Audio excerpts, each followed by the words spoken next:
বিজেপির সহযোগিতা নিয়ে, শুভেন্দু অধিকারীর সহযোগিতা নিয়ে মমতা ব্যানার্জির সরকার মুসলমানদের উপরে আক্রমণ চালিয়ে যাচ্ছে।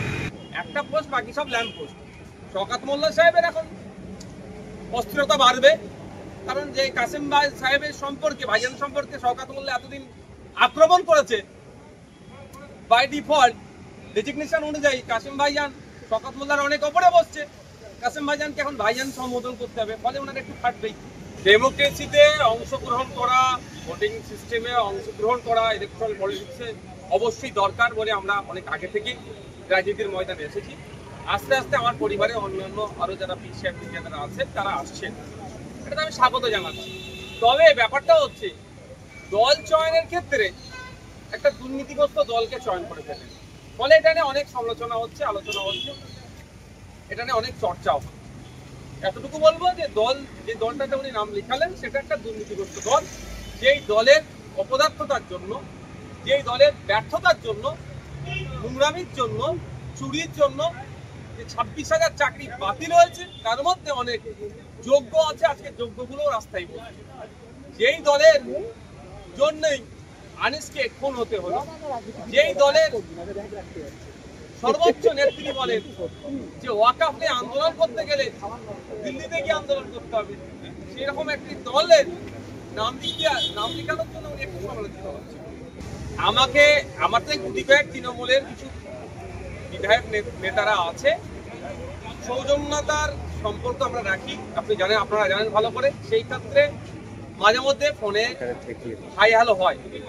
গতকালকে আমাকে এইরকম বেশ কয়েকজন ফোন করে তারা ক্ষোভের সাথেই বলছিলেন যে আমরা এতদিন দল করছি, এত স্যাক্রিফাইস করছি, হঠাৎ করে কেউ আসলো তাকে দলের এত বড় পদে বসিয়ে দিল, এটা কি গণতন্ত্র? আমি তাকে উল্টে জিজ্ঞাসা করেছিলাম একটা কথা, তারাই কথা বলে রাখি। শওকত মোল্লা সাহেবও খুব প্রকাশ করছে যে শওকত মোল্লা সাহেব বড় পদ পাওয়ার জন্য ক্যানিংয়ে নিরীহ মানুষের উপর অত্যাচার শুধু নয়, ভাঙড়ের মানুষের উপর অত্যাচার, মিথ্যা কেস এবং আমাকে ক্রমাগত ভাষাগত আক্রমণ করে যাচ্ছে, সেও পদ পেল না। তবে গতকালকে যখন তৃণমূলের কয়েকজন নেতা আমাকে ফোন করেছিলেন, আমি তাদেরকে জিজ্ঞাসা করলাম, দাদা আপনাদের দলের জেনারেল সেক্রেটারি কতজন? তিনি আমাকে অকপটে উত্তর দিলেন, দাদা এটা আমার পক্ষে বলা সম্ভব নয়, কারণ কখন কাকে বসিয়ে দেওয়া বোঝা মুশকিল। তারপর অনেক ভাবনা চিন্তা করে দেখলাম এই প্রশ্নটা যদি মমতা ব্যানার্জিকে করি, এই প্রশ্নটা যদি সুব্রত বক্সী মহাশয়কে করি যে স্যার আপনাদের দলের মোট জেনারেল সেক্রেটারির সংখ্যা কত, উনি আমার মনে হয় 5 মিনিট মাথা চুলকাবে, তারপরে হয়তো এক্সাক্ট সংখ্যাটাও বলতে পারবেন না। মানে যাকে মনে হয় সকাল সন্ধ্যে ধরে বসিয়ে দেয়। একটা পোস্ট, বাকি সব ল্যাম্প পোস্ট। শওকত মোল্লা সাহেবের এখন অস্থিরতা বাড়বে, কারণ যে কাসেম ভাই সাহেবের সম্পর্কে, ভাইজান সম্পর্কে শওকত মোল্লা এতদিন আক্রমণ করেছে, বাই ডিফল্ট ডেজিগনেশন অনুযায়ী কাসেম ভাইজান শওকত মোল্লার অনেক ওপরে বসছে। কাসেম ভাইজানকে এখন ভাইজান সম্বোধন করতে হবে, ফলে ওনার একটু ফাটবেই। মোটেও ওটা ভাঙন না। পরিবারের মধ্যে আমাদের যে পারিবারিক সম্পর্ক সেটা যথেষ্ট ভালো আছে, কিন্তু রাজনৈতিকভাবে যে যাকে ইচ্ছা পছন্দ করছে, যে দলকে ইচ্ছা পছন্দ করছে, সে সেখানে যেতেই পারে। তবে কাসেম ভাইজান তৃণমূলে যাওয়াটা, একটা দুর্নীতিগ্রস্ত দলে যাওয়াটা পশ্চিমবাংলার মানুষ এটা ভালোভাবে মেনে নিতে পারছে না। দেখুন ওটা তো একটা রাজনৈতিক কোশ্চেন, আর এখানে মুখ্যমন্ত্রী হিসাবে আসছেন, তিনি দলের প্রধান হিসাবে আসলে তাকে এই কথাটা আমি নিশ্চিতভাবে সুযোগ পেলে জিজ্ঞাসা করতাম। তবে এখানে সুযোগ পেলেও আমি সে কথা জিজ্ঞাসা করবো না, কারণ এটা একজন মুখ্যমন্ত্রী হিসাবে আজকে বিধানসভায় আসছে। কোনো সময় যদি নবান্নে যাওয়ার সুযোগ হয়ে যায়, যদি হয়, তাহলে ওখানে গিয়ে যদি সময় পাই তাহলে জিজ্ঞাসা করবো। আমি চাইছি আমার বিরুদ্ধে মুখ্যমন্ত্রী প্রার্থীও হয়, আমি এটা চাই। আমি অন্য কাউকে চাইছি না, আমি চাইছি আমার বিরুদ্ধে মুখ্যমন্ত্রী প্রার্থীও। তবে একটা কথা জানিয়ে রাখি, পশ্চিমবাংলার মুসলিম সম্প্রদায় তৃণমূল থেকে যেভাবে মুখ ফিরাতে শুরু করেছে, কাউকে দিয়ে ড্যামেজ কন্ট্রোল করতে যদি চাই সেটা হবে না।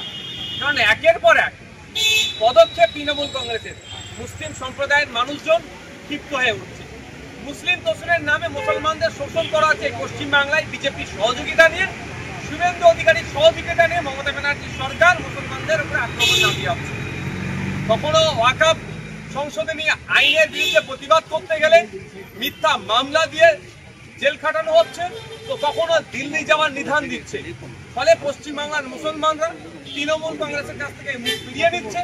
কাউকে নিয়ে এসে যদি মনে করে এই ভাঙাবাদ জোড়া লাগাবার চেষ্টা হচ্ছে, সেটা বিটা হবে।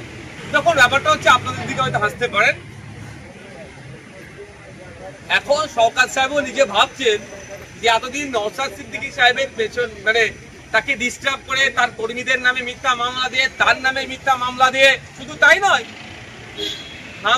ভাঙড় ডিভিশনের একাধিক থানার অফিসারদেরকে তৃণমূল কংগ্রেসের রাজনৈতিক মঞ্চে বসিয়ে দিতে পেরেছিল যে শওকত সাহেব, সেই শওকত সাহেব এখন ভাবছে তাকে আবার শাসন করবে কাসেম সিদ্দিকী ভাইজান।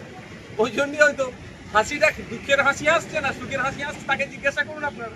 দেখুন, একটা অন্য রাজনীতি দলে গেছে, আমি তৃণমূলের কংগ্রেসের চরম বিরোধী, বিজেপি চরম বিরোধী, খুশি হওয়ার প্রশ্ন আসবে কেন? তবে হ্যাঁ, রাজনৈতিকভাবে আমি তাকে স্বাগত জানাবো, রাজনৈতিক ময়দানে রাজনৈতিকভাবে মোকাবেলা করার জন্য।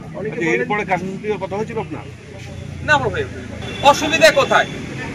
আমি তো মনে করি আরো বেশি বেশি করে যারা ধর্মীয় গুরু তাদের রাজনীতিতে আসা দরকার।